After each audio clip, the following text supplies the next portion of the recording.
Kathleen and fresh mind sliding down the tower, drying on the skin. Facing the mirror, those lies always sit here. I'm walking away from the bed.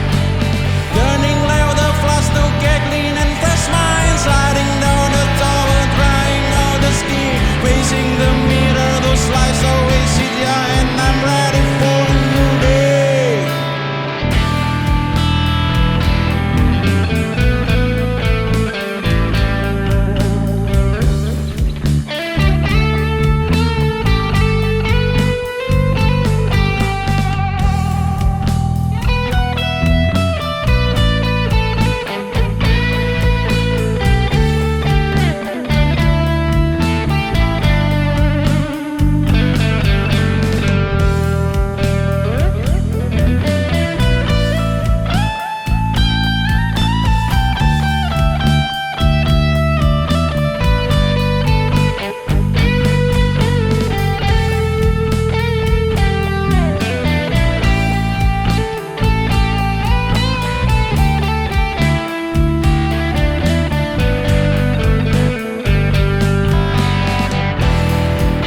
I open all the windows,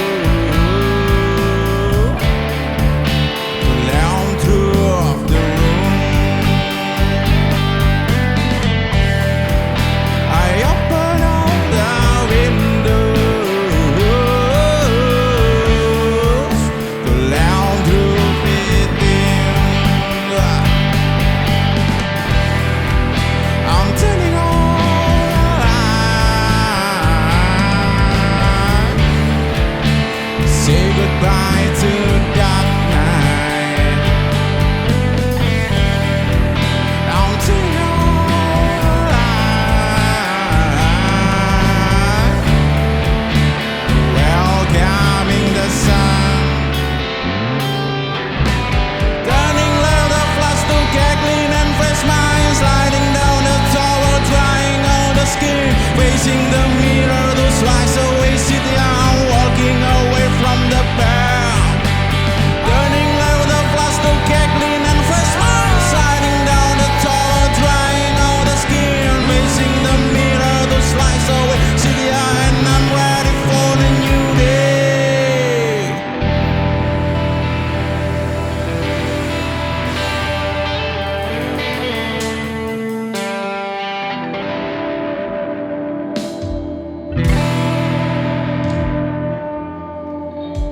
Halo guys, selamat pagi, siang, sore, dan malam. Ketemu lagi kita di BMS, wadahnya anak-anak Bojonegoro, para musisi Bojonegoro yang punya potensi dalam bidang musik. Bojonegoro Music Space, tempat di mana anak-anak Bojonegoro bisa mengaspirasikan karyanya mereka, potensinya mereka di sini. Dan hari ini nih pastinya aku nggak akan sendirian datang di sini.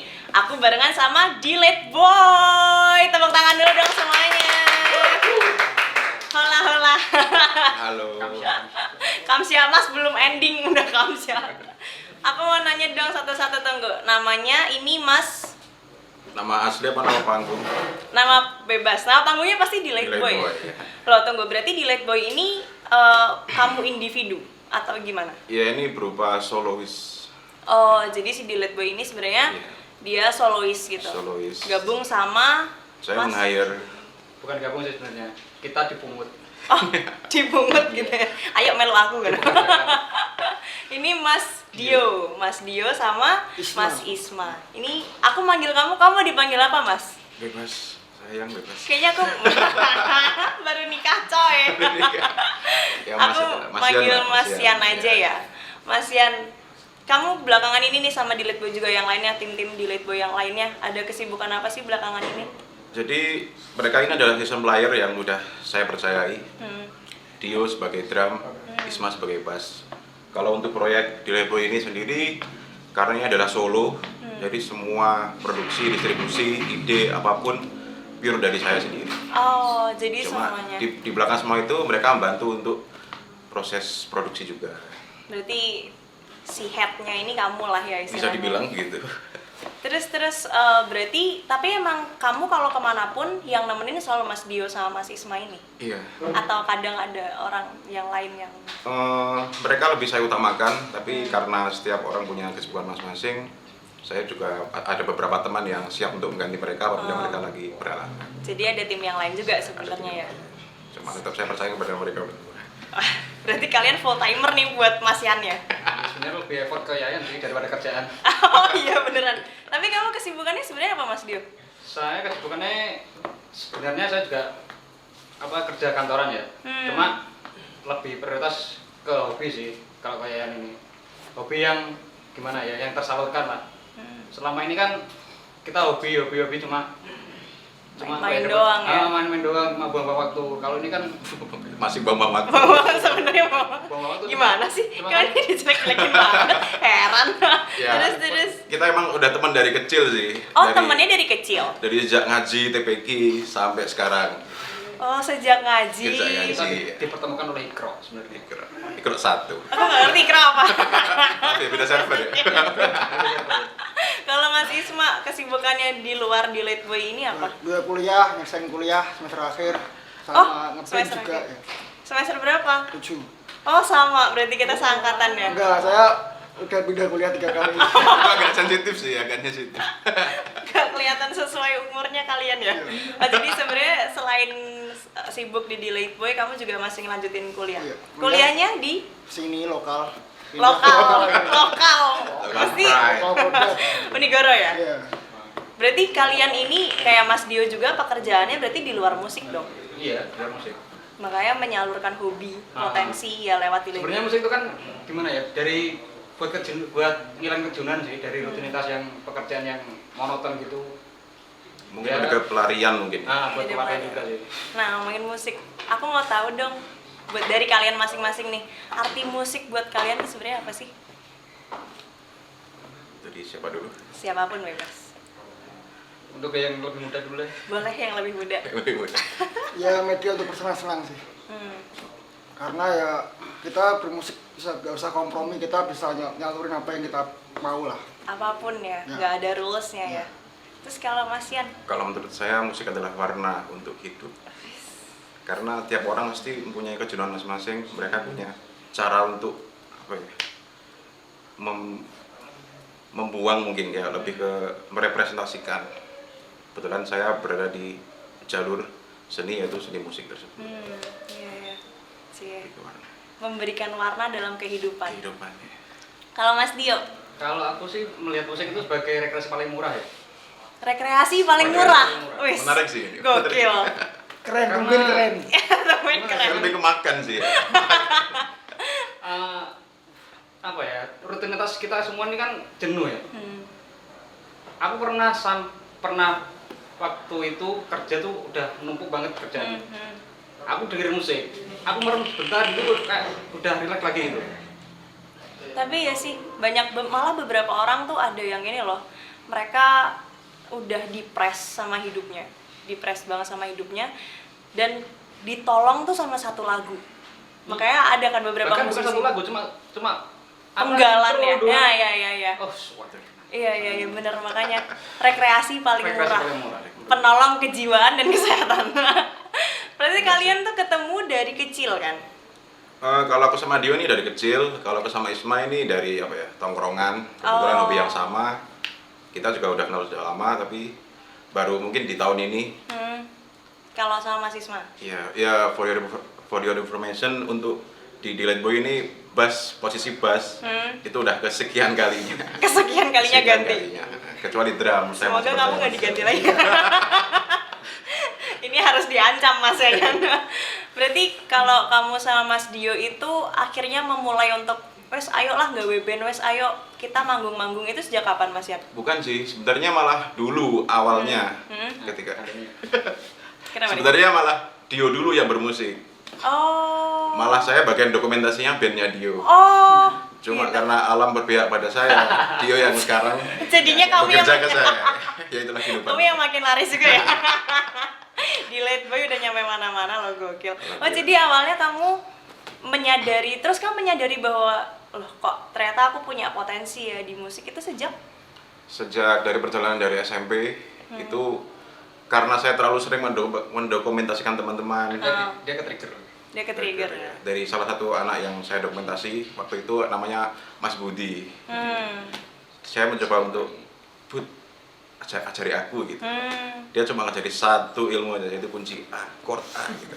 Chord A gitar. Ya, ya mungkin ini fakta atau enggak ya, tapi beberapa orang yang udah bisa musik tuh pasti mereka lebih ke apa sih, latihan dewe, pelit mungkin ya. Iya.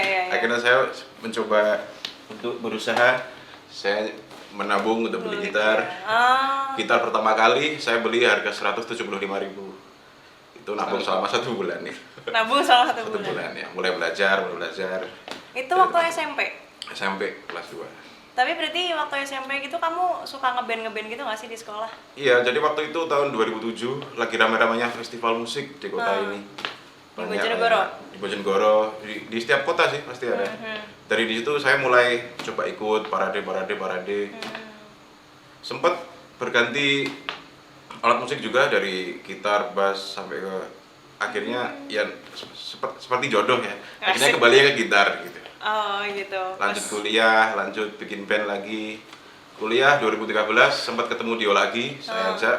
Ya saya udah berganti beberapa project sampai akhirnya. Nah, di situ ada poin penting. Jadi karena kita kembali ke tadi membahas tentang seni itu ada pelarian ya. Jadi setiap orang tuh pasti punya semacam Triggernya. ego, idealis tersebut. Dari perjalanan saya bikin band, udah ada 7-8 band, itu selalu berakhir bubar dengan idealis masing-masing. Sehingga akhirnya di tahun 2020 kemarin, pertengahan 2020, akhirnya saya mencoba untuk menjadi solo. Karena kalau udah solo nggak ada alasan dong untuk bubar. Semua idealis bisa saya tuangkan tanpa adanya perpecahan atau perbedaan. Karena nyatuin pikiran dari beberapa kepala pun susah ya Sangat sebenarnya. susah sih, sangat susah. Makanya kamu harus hati-hati. Yang banyak diganti itu posisi kamu, Mas Isma. Terus Mas Isma, kamu sejak kapan sih kamu hobi gitu? Maksudnya tahu bahwa passionmu, oh aku suka musik nih ternyata. Suka musik ya? Ya SD juga sudah suka dengerin lagu lah dulu. Itu mainin lagu-lagu kayak dulu Krisya kan, orang tua desa kan Krisya, Kenapa Winata gitu, dan dangdut gitulah. Terus mulai suka pengen ngepin itu SMP, dengerin kayak popang Blingan gitu, semacam itu. Mulai ngeband pertama SMA sih. Itu mulai ngeband pertama. Ya, ngeband pertama. Sebelumnya cuman kayak ya dengerin lagu toh kayak gitu-gitu ya. Terus Mas Dio, Kalau aku mulai musik itu SD ya. Udah mulai tampil untuk SD. Di aku event Sombong ya, sombong. Kayaknya dari tadi emang yang paling Tapi dia bawaanku loh, dia bawaanku loh. bahaya. Kamu juga terancam, Mas. Enggak sih, rate-nya dia cuma yang pegang aku kok. Semua aib pada diri dia. Manajemen di dia. Boleh ya nanti di belakang kasih tahu lah ya. Ini dikit banyak. Terus sejak Aku SD. dari SD itu event pertamaku manggung waktu perpisahan SD. Bahkan itu belum pernah ada sejarahnya di SD ku tuh perpisahan pakai band. Oh, jadi kamu memecahkan rekor. Memecahkan rekor. Kebetulan temanku seband itu kan punya studio band gitu, punya alat dan sound system yang lumayan proper lah. Terus akhirnya gimana ya, aku speak tipis lah. Gak pengen main gini. Yes, boleh. SD ngeband. SD ngeband kelas 3 apa kelas 4 gitu. Jarang nggak sih anak SD ngeband tuh ya? Makanya itu dari situ terus Saya masih ngaji sih, saya masih ngaji. Serius. Serius. Makanya ketemunya di Ikro ya, cuma satu. SD kelas berapa? kelas 3 apa gitu kalau nggak salah. Kamu pegang drum. Awalnya aku dulu nyanyi. Wah, Karena aku kamu kayaknya tertantang bener deh. Kamu tuh ya nyari tim kerja yang jangan bisa menghancurkan karirmu dong. Agak terancam sih, agak terancam. Terus. aku pilih nyanyi itu karena satu, aku nggak bisa main alat musik. Gitar nggak bisa, apalagi drum. Drum kan kalau musik di warung-warung kan gitar masih umum lah ya. Kalau drum kan kalau nggak punya studio, nggak punya drum, nggak bisa ngedrum. Nggak punya, iya Kamu bener. bisa itu mas, kayak Pakai di ketimpung. sekolah gitu. Iya. Ketimpung kan mahal harganya dulu. Oh iya ya. Nggak bikin Pinter ya? drum. Kayak galon, kayak alasan mulu nih. Oh jadi gitu, berarti awalnya emang. Awalnya aku nyanyi, tapi ya nyanyi itu sebenarnya karena nggak ada yang mau nyanyi, karena aku pengen manggung kan. Ya wes lah, aku bisa nyanyi dengan keterbatasan suara yang seala kadarnya lah. Aduh, aku jadi pengen denger suaranya. Bagus gak sih Mas Yan? Udah jangan deh. Dulu lagu dulu masih oke lah. Kalau sekarang udah pecah suara. Udah ini ya, udah kena berbagai macam Masa. serangan dunia ya kan. Jadi hancur. Semuanya masuk ya. Oh gitu, berarti awalnya kamu pergi ke musik itu bahkan kamu nggak bisa main alat musik. Nggak bisa main alat musik. Terus kamu belajar alat musik sejak? Habis event itu, Oh. habis nyanyi itu aku ngerasa wah kurang nih. Kurang ya? Kayak nggak passion nih nyanyi. Soalnya aku tuh bener-bener nervous kalau di depan, di bagian depan gitu. Terus aku coba-coba lihat-lihat kayak drum boleh. Terus aku akhirnya setiap sore itu main ke rumahnya temanku itu Yang ya, ada belajar, drumnya. yang punya drum itu belajar di situ. Terus akhirnya ilmu sedikit-sedikit lah akhirnya tak pelajari sendiri. Terus ada teman yang mau ngajak ngeband itu, terus akhirnya drummer yang dulu itu kegeser sama aku. Saya yang rekam dulu. Oh, berarti kamu pun berkecimpung di dalam pergantian itu ya? Kayaknya nama tengahnya Mas Rio ini Ria ya kayaknya. Iya. Dio Ria. Terus aku mau nanyain dong Mas. Berarti kamu ini kayak, kan kamu udah ngasilin berapa lagu sih? Sebenarnya si Delete Boy ini udah punya berapa single? Sebenarnya saya udah siap album. Berisi 7 lagu, tapi karena apa ya?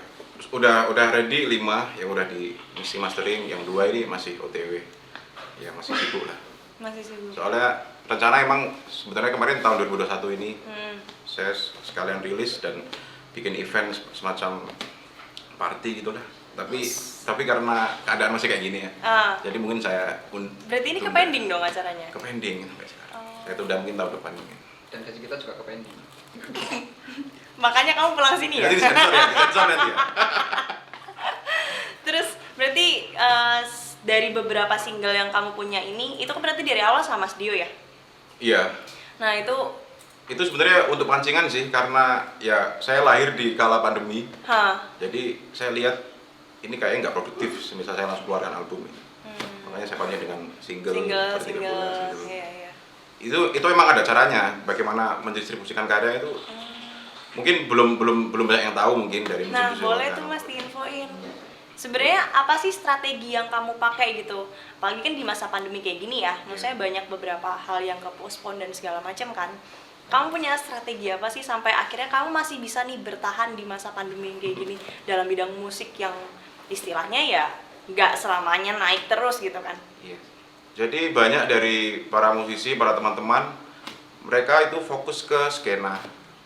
Tapi mereka lupa dengan adanya media partner. Karena mereka semua lupa kalau ada yang namanya media partner itu untuk menunjang kita semua. Nah, di situ saya mencoba merangkul skena pasti dan merangkul media partner. Nah, ada caranya distribusi, bagaimana kita menghubungi mereka, karena semua media partner di negara ini, mungkin di dunia ini ya, mereka saling tukar info. Dari info-info mereka lempar materi. Nah, saya menyebarkan lewat itu semua. Berbagi informasi. Itu untuk online ya, karena pandemi ini kan kita terhalang di sesi offline. Iya, Akhirnya di online mereka membuka luas di gerbang online. Dari situ akhirnya info mengenai yang saya kirim ke mereka mulai nyebar. Di kala pandemi kemarin banyak sekali tawaran virtual konser. Dari beberapa, contoh kemarin ada Kios Ojo Keos di tahun 2020 Desember. Itu Kamu main di situ? Main, diundang bahkan. Banyak orang yang mereka bukan sombong ya, mereka menawarkan diri tapi saya diundang. Saya Dilihat ini agak ya sebenarnya semua timnya. Terus tapi seru tuh. Sampai ke kemarin 3 bulan lalu saya diundang media partner Malaysia. Wow. Jadi ada virtual konser itu Indonesia, Singapura, Malaysia. Saya Mewakili Indonesia. Mewakili Indonesia. Gokil anak Bojonegoro. Keren banget. Oh iya, itu kapan? Nah, tapi saya bukan cancel ya, saya pending tapi kemarin. Wah, Mungkin kenapa? di next episode karena ya ada Kendala. problem aja sih. Bisa offline lah, biasanya kesana. Iya. Oh. Mungkin kalau nggak ada pandemi ya bisa offline. Iya sih pasti. Emang Widija? Nah kan kamu tuh harus ingat Mas Isma bahwa posisi kamu terancam. Ya kru. Ya gantiin Mas Yayan zaman dulu lah juga ngefoto-foto kan. Kamu bisa lah tuh model kamera. Siapa tahu ntar jadi kayak Mas Yayan ya kan. Terus Berarti kamu emang sebenarnya penggarapan single-single ini itu kamu garap di Bojonegoro bareng sama anak-anak Bojonegoro atau gimana sih Mas? Ya jadi saya saling membantu sih, karena tempat saya latihan, tempat saya ngobrol juga di Wajar. Sebenarnya banyak teman-teman recording luar kota yang nawari, tapi saya mendahulukan base camp dulu gitu. Kenapa kamu pilih, ya istilahnya Bojonegoro kan kota kecil ya? Iya. Dan bahkan di Bojonegoro pun sebenarnya kayak ya kalau dibilang, maksudnya masuknya informasi tuh biasanya agak lebih telat gitu dibandingin kota-kota yang lainnya yang emang udah lebih besar. Kenapa kamu masih mau milih anak Bojonegoro dibandingin yang di kota-kota besar sana? Ini sebenarnya saya terinspirasi dari Mas Isma juga, bahwa kita emang punya visi misi menyebarkan lagu ya, seperti menyebarkan ajaran. Sektor. Alhamdulillah saya beberapa teman-teman skena musik, media partner Surabaya, Malang, Jawa Timur udah beberapa kenal lah. Saya sering diundang ke acara mereka. Tapi si Mas Isma ini sering bilang bahwa jangan lupa skenamu lokal, home base-mu harus tetap dirawat juga, karena sehebat-hebat kalian punya band, tapi kalian nggak punya sarang, itu seakan kurang lah, enggak lah ya. Jadi sebisa mungkin semua yang ada di Bojonegoro yang menurut saya proper, mereka bisa diajak kerjasama, saya rangkul mereka. Berarti kesimpulannya sebenarnya anak-anak Bojonegoro juga potensinya nggak kalah loh sebenarnya sama kota-kota besar. Nah terus Mas, buat Mas Isma sama Mas Dio juga ya, kan pandemi ini kan akhirnya banyak nih anak-anak muda yang terbang ke dunia digital. Benar. Ya kan, akhirnya mereka kayak mengetahui gitu, bukan mengetahui ya, maksudnya mereka lebih mencoba semua sisi gitu. Dari pandemi ini digital kayak gini tuh apa aja sih, sisi mana aja sih yang bisa tak cemplungi gitu istilahnya kan.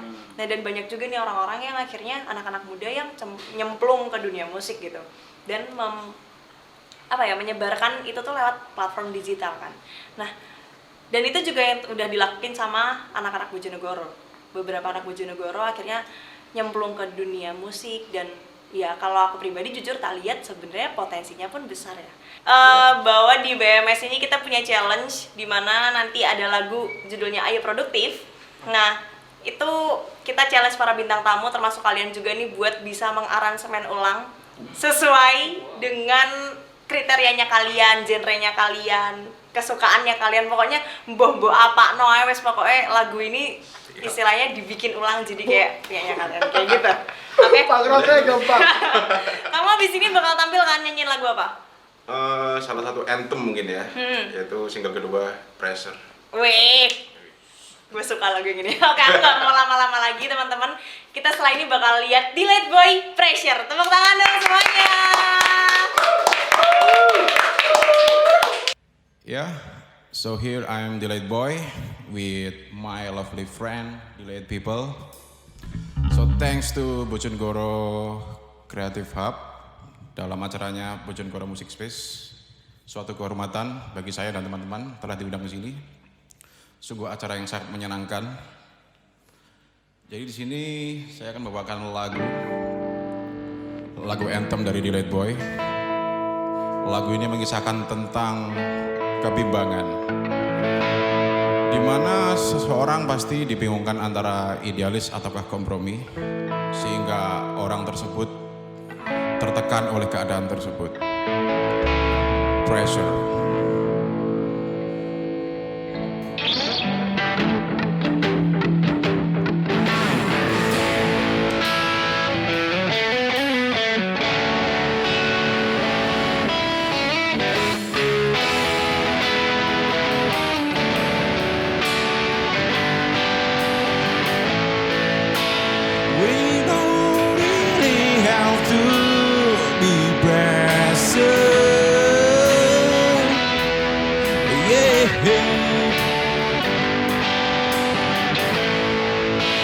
We just to do so far what we have to do and try not to sigh and try not to cry.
thank you everybody.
sebenarnya apa sih arti dari lagu ini? Ini kamu yang bikin bukan?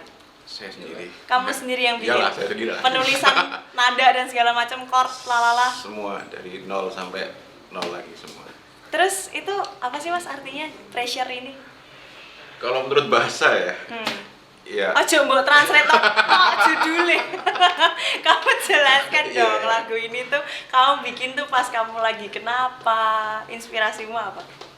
Jadi untuk my upcoming album yang akan datang itu kan bertemakan souvenir from the past. Wait, souvenir from the past. Saya nggak pakai kata memoris karena terlalu mainstream. Asik, Saya pakai kata gokil nih benda orang-orang ini souvenir. kayaknya bener-bener seni banget ya. Saya aja sih, mereka enggak. Jahat. Terus. Jadi dari souvenir dari apa yang saya alami di masa lalu itu saya kemas yang dengan apik 7 lagu, mempunyai cerita masing-masing. Di Pressure ini adalah salah satu lagu ini menceritakan tentang kebimbangan.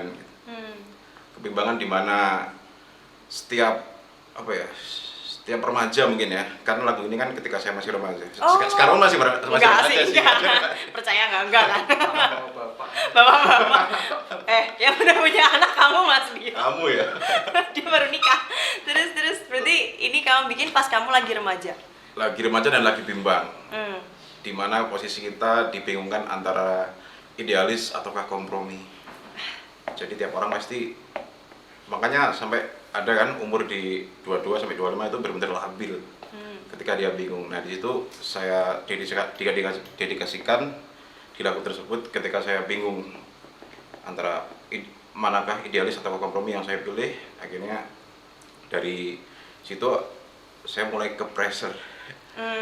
Nah, sampai jadi sebenarnya dari single ke single itu ada jembatannya. ada benang merahnya. Ada benang merahnya. Oh. Semuanya berakhir di track ke-7 Happiness yang berakhir bahagia. Gokil. Tematik sekali. Single yang pertama apa sih Mas judulnya? Single yang pertama ada intro. Aha. Itu Judulnya berjudul apa? Terus. berjudul Run of Your Life. Itu berawal itu sebuah musik aja. Musik di mana saya pernah mendengarkan musik tersebut di kala saya masih kecil, mungkin ya masih TK. Saya main game Nintendo. Itu ada sebuah game petualangan, game Jepang itu ada kayak soundtrack gitu. Soundtrack itu selalu terngiang sampai sekarang, terngiang. Akhirnya saya aransemen melalui blues pop ini. Gokil. Jadi sebuah intro itu. Berlanjut ke Pressure. ya ada Pressure, terus ada People Change. Ada lagi nanti Complicated, ada Wasting Time, sampai terakhir yaitu si Happiness. Oh my God. Semua ada ceritanya. Oke Mas Yayan, aku mau nanyain dong nih. Bukan menanyain, aku mau minta pesan-pesan kamu dan yang lainnya juga dari Mas Isma dan Mas Dio juga buat anak-anak Bojonegoro yang saat ini lagi on fire banget gitu. Apalagi baru nyemplung lah istilahnya ke dunia seni musik ini, dan juga buat anak-anak yang mengalami hal yang sama kayak kamu, ada tembok lain, ada distract lain yang bikin mereka nggak bisa sangat explore ke dunia musik. Boleh dong disampaikan pesan-pesannya dari Mas Dio dan juga Mas Isma dan Mas Yayan. Kalau pesan saya untuk teman-teman, ya nggak mungkiri ya, di negara ini itu beda dengan di barat. Di sini istilah seni itu masih dianggap sesuatu yang tidak pasti. Saya nggak menyalahkan generasi orang tua kita, generasi baby boomer. Mereka pasti lebih milih, mungkin lebih baik anakku jadi PNS, menjadi idamanmu, menjadi kejaksaan mungkin. Mereka nggak salah sebenarnya. Itu sempat terjadi juga antara saya dengan keluarga, kayak kenapa sih mereka, maksudnya mereka kok nggak bisa ngertiin kita gitu. Dulu aku selalu menyalahkan mereka gitu. Tapi setelah ya perjalanan waktu ya, mereka sebenarnya nggak salah juga. Kan pasti orang tua inginnya anak yang terbaik. Makanya ini saya dedikasikan di lagu Pressure tersebut, bagaimana kita mengontrol antara idealis dan kompromi. Boleh kamu beridealis, itu bebas, walaupun itu seni musik, seni lukis, atau apapun yang itu membuat hatimu senang dan nyaman. Tapi jangan lupa juga, kamu hidup di dunia ini juga punya visi dan misi, tanggung jawab, bagaimana mengatur itu. Kayak sampai sekarang pun saya masih nggak direstui ya namanya musik. Yeah. Tapi saya berbakat teguh, saya nggak lupa dengan tanggung jawab yang diberikan orang tua. Jadi bisa mungkin saya bisa TikTok lah, ya. mengimbangi. Dan untuk teman-teman juga yang lagi suka bermusik, kalian jangan nggak usah malu-malu, nggak usah sungkan-sungkan untuk saling sharing, karena banyak mereka tuh punya karya oke, enak, tapi mereka seakan Insecure. ya insecure. Aku pengen terjun ke skena ini, tapi gimana ya, aku nanti terima nggak, itu buang aja. Karena dibilang kalian, begitu kalian masuk ke dunia musik, kalian kan pasti dituntut untuk memamerkan apa yang namanya sini kan harus dipamerkan kan. Yang namanya pamer, kita harus show off. Yang namanya show off, kita nggak boleh adanya sungkan. Nah, dari situ pokoknya tetap berkarya aja. Kalau ada kesempatan untuk ketemu, saya juga bakal share bagaimana untuk kita bagi tips ilmu lah. Saya juga masih belajar, teman-teman masih belajar. Kita belajar bersama bahwa untuk tahun 2021 ini bermusik tidak harus ke barat. Kita bisa dimanapun, walaupun ini Bojonegoro kota kecil, itu tidak menjadi alasan untuk kita semua untuk berkarya. Buat teman-teman yang di luar juga tuh bisa hubungi di Late Boy. Kalau misalkan mau ini ya sharing informasi tentang berseni. Ya, untuk teman-teman yang mungkin mau menggantikan session player saya. Saya udah muak. Kesebut juga akhirnya tuh statement. Maaf ya Mas Dio, mahasiswa bukan saya. Boleh kalian lokal sekarang. Terus Mas Dio, menurut kamu gimana? Ada nggak sih pesan-pesan buat teman-teman di luar sana? Untuk teman-teman yang di luar sana yang kebetulan sekarang lagi gimana ya, lagi merintis buat berkarya, mulailah dari hal sekecil apapun lah.